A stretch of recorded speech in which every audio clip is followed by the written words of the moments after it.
নমস্কার, কেমন আছেন সবাই? আশা করি সকলেই ভালো আছেন, সুস্থ আছেন। আমরাও সবাই ভালো আছি। আজ হচ্ছে শুক্রবার আর এখন বাজে সকাল 9টা, বুঝতে পারলেন? তো আজকে আমি বাসি কাজকর্ম সব সেরে নিয়েছি আর ঠাকুর ঘরটা এখনও করতে পারিনি, তাই ঠাকুরের বাসনগুলো মাজতে এসেছি। ঠাকুরের বাসনগুলো মেজে সেগুলো আবার মুছে রেখে দেবো, ঘরটাও পরিষ্কার করব, তারপর আবার ঠাকুরের জোগাড় করব, তারপরে আবার রান্নাবান্না করব, বুঝতে পারলেন? তো ঠাকুরের বাসনগুলো মাজা হয়ে গেছে, এবার ঠাকুর ঘরে আমি রেখে দিয়ে ঠাকুরের জোগাড় করে দিয়ে তারপরে এসে আবার রান্নায় ঢুকি, বুঝলেন? তো ঠাকুর ঘরের জোগাড়টা আমি সব একদম সুন্দর করে দিয়ে এসেছি। এসে এবার এই রান্নাঘরে এসেছি, রান্নার চালা এটা। আর এখানে এসে আমি মাটির উনুনে ভাতটা করব, তার জন্য হাঁড়িতে একটু মাটি বুলিয়ে নেব।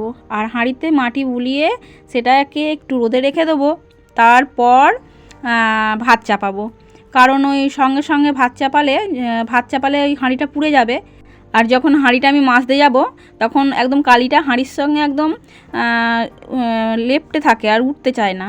আর এই মাটিটা একটুখানি এই যে রোদে দিয়েছি, শুকিয়ে যাবে, তারপরে ভাতটা বসালে আমার আর অত অসুবিধা হবে না। একটুখানি ছোল দিয়ে রগড়ালেই কালিটা উঠে যাবে। আর ওদিকে হাঁড়িটা শুকোতে দিয়ে চলে এসেছি গ্যাসের কাছে। এখানে এবার মুগ ডালটা ভেজে নিলাম, একটু মুগের ডাল করব।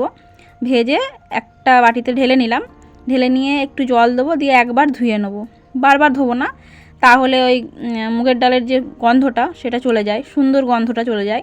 ওই জন্য একবারই ধুয়ে নিয়ে এবার এই বাটিটা দিয়ে চাপিয়ে দেবো। তো ডালটা চাপিয়ে দিয়েছি, এটা ততক্ষণ টুকটুক করে হোক। আর আমি এই যে সবজিগুলো কেটে নিয়েছি, ঢ্যাঁড়স কেটেছি, আলু কেটেছি আর উচ্ছে কেটেছি, এই সবগুলো করব। ঢ্যাঁড়স ঝাল করব, আবার আলুর শুধু ঝাল করব, আর উচ্ছেরও শুধু ঝাল করব। মানে উচ্ছেতে আলু টালু দেবো না, শুধু ঝাল করব। আর এই যে ডালটা আমার ফুটছে আর ডালে যে ফেনাটা হচ্ছে সেটা আমি যতবার উঠছে ততবার আমি হাতায় করে ফেলে দিচ্ছি। এই নোংরাটা না ফেললে ভালো লাগে না, তাই আমি সবসময়তেই এই যতটা পারি ওই ফেনাগুলো ফেলে দিই। আর এই যে হাঁড়িটা আমার শুকিয়ে গেছে, মাটিটা হাঁড়ির যেটা মাখিয়েছিলাম মাটিটা আমার শুকিয়ে গেছে। এবার উনুনে বসিয়ে দিলাম। এবার আমি জল দেবো, চাল দেবো, দিয়ে জাল দেবো। জাল দিয়ে আবার ওদিকে আবার রান্নাটা একটু চাপিয়ে দিয়ে এসেছি, সেটা ওদিকে হচ্ছে আর আমি টুকটুক করে এদিকে ভাতে চালটা দিতে এসেছি, চাপিয়ে দিয়ে এসেছি। মানে ডালটা হচ্ছে আর ঢ্যাঁড়সটা হচ্ছে, আবার এখান থেকে গিয়ে আবার ওগুলো নামাবো। তো আমার হাঁড়িতে চাল দেওয়া হয়ে গেছে আর একটু বেশি করে জল দেওয়া হয়ে গেছে। এবার উনুনটা জ্বালিয়ে দিই। আর এই যে জ্বালানো হয়ে গেছে উনুনটা, একটু জ্বলুক, একটুখানি যখন ভাতটা ফুটে যাবে তখন আমি এখান থেকে চলে যাব, তাহলে ভিড় করে হয়ে যাবে আর বারবার কাট দিতে হবে না, হয়ে যাবে, অসুবিধা নেই। আর এই যে আমি একটা কাঠ দিয়ে দিয়েছি, এতেই হয়ে যাবে। আমি ততক্ষণ এবার গ্যাসের কাছে চলে যাই।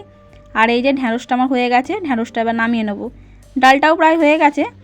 আর মুগের ডাল আমি শুকনো লঙ্কা ফোড়ন দিয়ে, জিরে ফোড়ন দিয়ে, গোটা জিরে ফোড়ন দিয়ে নামিয়ে নিয়েছিলাম। আর এবার একটু উচ্ছে চচ্চড়িটা চাপাবো আর আলুর তরকারিটা, মানে তরকারিটা বলতে আলুর শুধু ঝাল করব।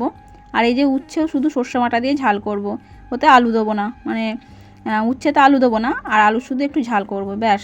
এই যে আমার রান্না হয়ে গেছে, মুগের ডাল, উচ্ছে চচ্চড়ি আর ডাল। এই যে এটা হচ্ছে উচ্ছে চচ্চড়ি, শুধু উচ্ছে চচ্চড়ি, আলু দিইনি। আর করেছি আলুর ঝাল, পোস্ত দিইনি, একটু তিল বাটা দিয়েছিলাম আর একটু সর্ষে বাটা দিয়েছিলাম এই যে আলুর ঝালে, আর ঢ্যাঁড়স ঝাল। তো আজকে এই হচ্ছে আমার রান্না বান্না, সব নিরামিষ। আর আমি রান্না বান্না করে সব গুছিয়ে গাছিয়ে নিয়ে এখন স্নান টান করে এলাম। সকালবেলা স্নান করিনি, সকালবেলা শুধু কাপড়টা কেটেছিলাম। এবার স্নান টান করে এসেছি, এবার খাওয়া দাওয়া করব। আর যখন খাবো তার আগে একটু পাঁপড় ভেজে নেবো, কারণ আমাদের নিরামিষ তরকারি যতই হোক এই একটুখানি পাঁপড় টাপড় না ভাজলে ভালো লাগে না, তাই এই যে লাভ পাঁপড় ভেজে নেবো। আর খাবার সময়তেই ভাজছি একদম গরম গরম, এবার খেতে দিয়ে দেবো ওদের। তো চলুন আমরা সবাই খাওয়া দাওয়া করি। আর আপনারা সবাই ভালো থাকবেন, সুস্থ থাকবেন, সুন্দর থাকবেন। আবার দেখা হবে কাল একটি নতুন ব্লগে।